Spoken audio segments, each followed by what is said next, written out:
Buti ba mabalik din yung buhangin dito. Maagang maligo si Princess sa Kamaya Coast Resort.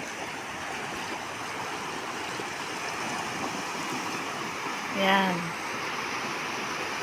Hindi pa sumisikat ang araw. Liligo na siya.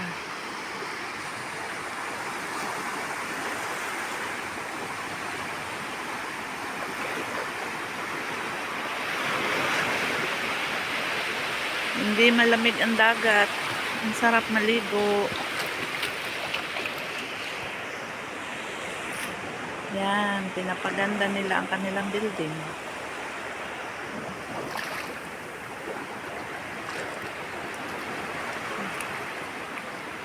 Mamaya sasakay kami dyan sa floating.